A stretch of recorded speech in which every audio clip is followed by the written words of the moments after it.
Hello to all students. Last video में हमने भरतपुर किसान आंदोलन तक देखा था। एक बार फिर रिवीजन कर लेते हैं। भरतपुर किसान आंदोलन का नेतृत्व भोजी लंबरदार ने किया था। समय था 1931 से 1948 तक का। स्थान था भरतपुर और कारण था बेगार विरुद्ध और भू राजस्व दर का ऊंचा होना। इनमें इन्होंने एक पैम्पलेट छपवाया था जिसका नाम था अपील। 23 नवंबर 1931 को भोजी लंबरदार के नेतृत्व में 506 किसान एकत्रित हुए थे और उसके बाद 24 नवंबर 1931 को भोजी लंबरदार को गिरफ्तार कर लिया था और 9 माह की सजा हुई थी। भरतपुर के महाराजा उस समय किशन सिंह थे। उन्होंने शुद्धि आंदोलन चलाया था, किसानों का सहयोग किया था। उसके कारण उन्हें अंग्रेज अधिकारी द्वारा प्रतिस्थापित कर दिया गया। उन्हें हटाकर अंग्रेज अधिकारी डंकन मैकेजी को वहाँ पर प्रशासन दिया गया।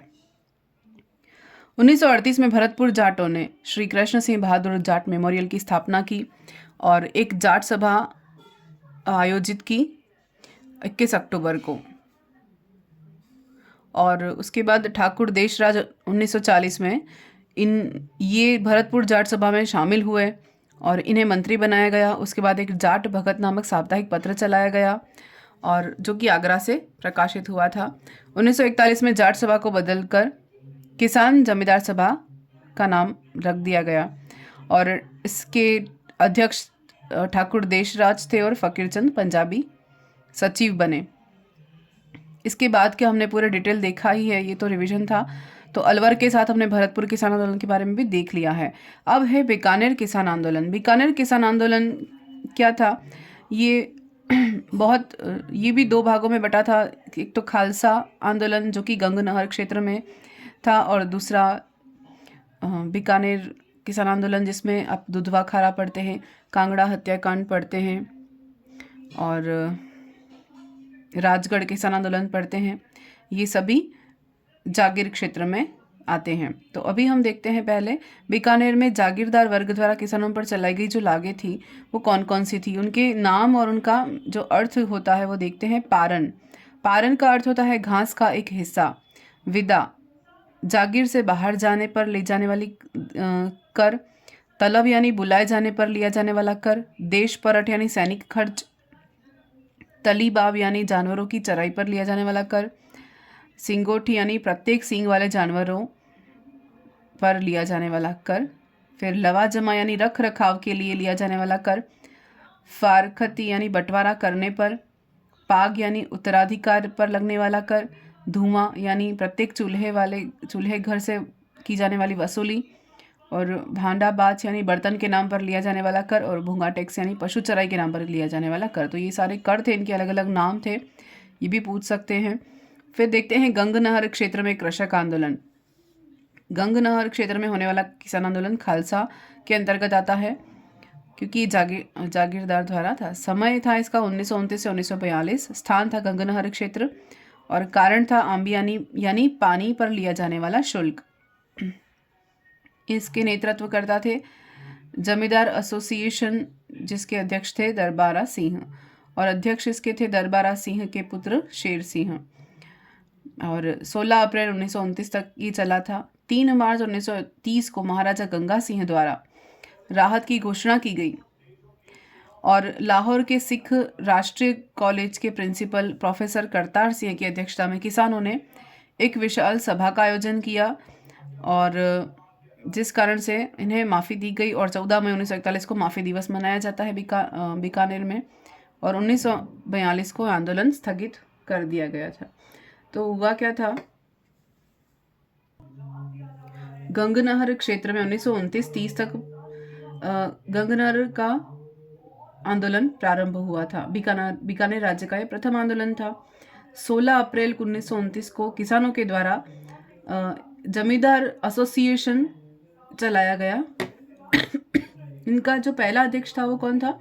शेर सिंह, जो कि सरदार दरबार सिंह का पुत्र था। महाराजा गंगा सिंह ने 3 मार्च 1930 को गंगनहर गए और गंगनहर क्षेत्र के किसानों की मांगों के संबंध में राहत देने की घोषणा की।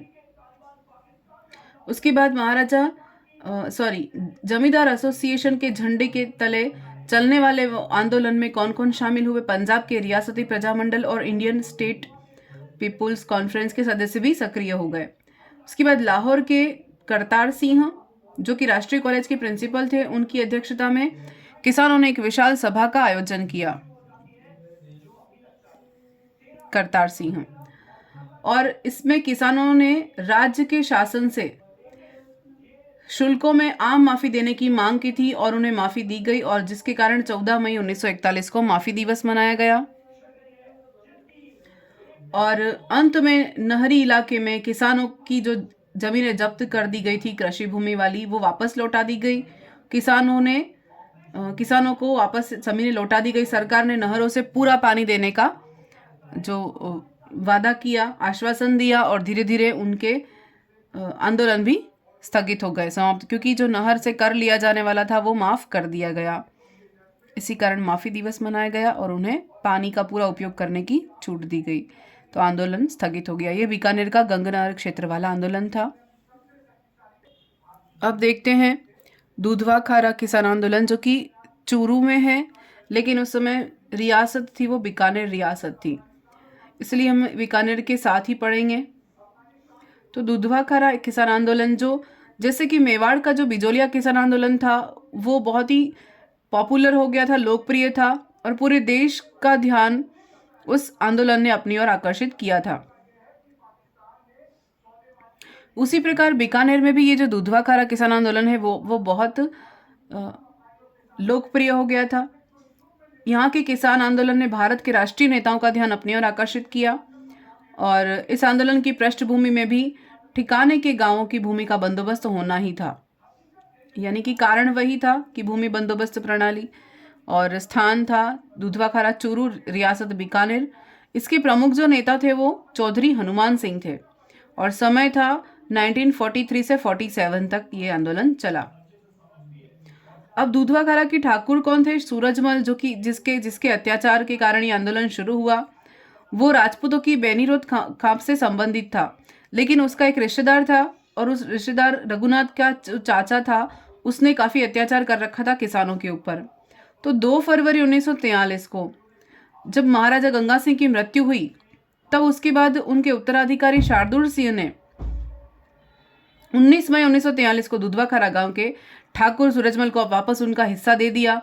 और हिस्सा मिलने के बाद ठाकुर सूरजमल सिंह ने क्या किया, जो उनके भाई थे, उनके भाइयों को 300 बीघा गुजारा जमीन देने की प्रक्रिया शुरू की, और इस कारण से ही दूधवा खारा किसान आंदोलन प्रारंभ हुआ। और 3 फरवरी 1945 को जब शार्दुल सिंह दौरे पर आए, तब वहां के किसानों ने सूरजमल के अत्याचारों की उनसे शिकायत की कि सूरजमल द्वारा जो अत्याचार किए जा रहे हैं उसकी शिकायत वहां के महाराजा शार्दुल सिंह से की। लेकिन शार्दुल सिंह ने क्या किया, उन पर भरोसा नहीं किया, और दूधवा खारा के किसानों का एक काफिला चौधरी हनुमान सिंह के नेतृत्व में माउंट आबू में गया, और 10 जून को पुनः 1945 को महाराजा शार्दुल सिंह से मिले और न्याय की गुहार लगाई। 10 जून को वापस मिले। 3 फरवरी तो सुनवाई नहीं की, शिकायत की, लेकिन 10 जून को वापस मिले। नेतृत्वकर्ता कौन थे? हनुमान सिंह। लेकिन क्या हुआ, 20 जून 1945 को हनुमान सिंह को ही उन्होंने धोखे से गिरफ्तार करवा दिया। उन पर भरोसा नहीं किया और धोखे से गिरफ्तार करवा दिया 20 जून को हनुमान सिंह को। फिर 5 जुलाई 1945 को हनुमान सिंह के प्रति षड्यंत्र की जो मुकदमा सुनवाई थी, उसका जो न्यायाधीश था वो शेर सिंह ही था। और 6 जुलाई 1945 को अब यहाँ पर प्रजा परिषद भी शामिल हो गई है, जो प्रजामंडल था वो भी शामिल हो चुका है। तो 1945 6 जुलाई प्रजा परिषद के जो अध्यक्ष थे पंडित मघाराम वैद्य, इनका नाम महत्वपूर्ण है, और उनके पुत्र राम नारायण, उसके अलावा मंत्री चंपालाल, उपाध्यक्ष मुल्तान चंद दर्जी, किशन गोपाल गुट्टड़ और पंडित श्री राम आचार्य और श्री गोपाल पारिक, चिरंजीलाल स्वर्णकार, जटाशंकर श्रीमाली, इन सभी को क्या किया, गिरफ्तार कर लिया गया क्योंकि इनका सपोर्ट कर रहे थे। फिर 10 जुलाई 1945 को जय नारायण व्यास ने क्या किया, पंडित जवाहरलाल नेहरू और गांधी जी को इस आंदोलन के बारे में, इस घटना के बारे में जांच करने के लिए उनको सूचना दी, इनके बारे में बताया। और दुधवा खाड़ा की घटना की जांच करने के लिए क्या किया, अखिल भारतीय जो देशी रियासत थी लोक परिषद, उन्होंने हरिभाऊ उपाध्याय को, किसे, हरिभाऊ उपाध्याय को जांच के लिए कहाँ भेजा, बीकानेर भेजा। किसकी जांच के लिए, दुधवा खाड़ा की घटना की जांच के लिए। हनुमान सिंह और उनके भाई नरसाराम को 20 मार्च 1946 को दुधवा खाड़ा के किसानों को उकसाने के आरोप में गिरफ्तार कर लिया पुनः। फिर 15 अगस्त 1947 को देश आजाद होने के बाद भी किसानों पर अत्याचार बंद नहीं हो पा रहे थे, और जो चौधरी हनुमान सिंह, किशनलाल गट्टर, राम नारायण आदि जब भूख हड़ताल कर रहे थे, हड़ताल करने के बाद भी उन पर अत्याचार बंद नहीं हो पा रहे थे। तो ये था दुधवा खाड़ा किसान आंदोलन, ये कंटिन्यू रहेगा। इसके बाद जो बीकानेर में तो आंदोलन चल ही रहे हैं, एक नेक्स्ट है राजगढ़ किसान आंदोलन, जो कि नेता कौन रहेंगे, इस यहाँ के जो नेता थे हनुमान सिंह, इसी का नेतृत्व ही आगे करेंगे। इन्हीं के कारण यहाँ पर जागृति लाई जाती है। फिर है राजगढ़ किसान आंदोलन, नेतृत्व करता थे यहाँ के स्वामी कर्मानंद। समय था 1945 से 47, स्थान राजगढ़, चूरू, और कारण था किसानों पर होने वाले अत्याचार। 1945 समाप्त होते होते राजगढ़ निजामत के किसानों में भी जागृति आई।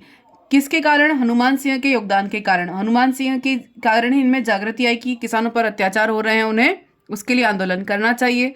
तो सरकार ने 30 मार्च 1946 को आंदोलन दबाने के लिए क्या किया, आर्य समाज के जाट नेता कर्मानंद और चौधरी पेमाराम को गिरफ्तार कर लिया। फिर 7 अप्रैल 1946 को ललाणा गांव और नौहर तहसील में किसानों की एक सभा हुई थी, और उन्होंने तिरंगे झंडे को फहराया और क्या विरोध किया, जो किसानों के अत्याचार के लिए जो नीतियां बनाई जा रही हैं उसकी आलोचना की, और तिरंगे झंडे को फहराकर उन्होंने इसकी आलोचना प्रदर्शित की। फिर 9 अप्रैल को चांद गोठी गांव में और 17 अप्रैल को हमीरवास गांव में किसानों द्वारा जुलूस निकाला गया। और उसके बाद पुलिस ने क्या किया, गोवर्धन राम चौधरी को ऊंट से बांधकर घुमाया, और इसके विरोध में 25 अप्रैल 1946 को ललाणा गांव में चौधरी खुमाण राम की अध्यक्षता में एक विशाल सभा का आयोजन किया। चौधरी कुंभाराम की गिरफ्तारी की थी, और स्वामी कर्मानंद को जेल में लंबी समय तक भूख हड़ताल के विरोध में बीकानेर शहर में फिर से एक जुलूस निकाला गया। 9 मई 1946 को एक बड़ा जुलूस निकाला गया। फिर 15 मई 1946 को हमीरवास गांव में पुलिस अधीक्षक ठाकुर बहादुर सिंह के नेतृत्व में पुलिस ने किसानों को पिटा, जिसके कारण 2 किसान घायल हो गए। 21 जून 1946 को महाराणा शार्दुल सिंह ने राज्य में उत्तरदायी शासन की स्थापना करने की घोषणा की। और लेकिन 1 जुलाई 1946 को राय सिंह नगर में एक और जुलूस पर गोलीकांड हुआ, जिसके कारण बीरबल नामक व्यक्ति की हत्या हो गई, घटना शहीद हो गए वो। और ये इम्पोर्टेंट है, बीरबल को ये शहीद हो गया बीरबल। और 6 जुलाई 1946 को किसान दिवस मनाया जाता है, ये भी इम्पोर्टेंट है। और 1947 बीकानेर राज्य परिषद के अध्यक्ष पद पर किसान नेता किसको, स्वामी कर्मानंद को निर्वाचित किया गया। तो ये था बीकानेर किसान आंदोलन। इसमें अभी कांगड़ ड्यू है, वो मैं इसके बाद में बता देती हूँ। तो ये यहाँ तक आपका बीकानेर किसान आंदोलन था। धन्यवाद।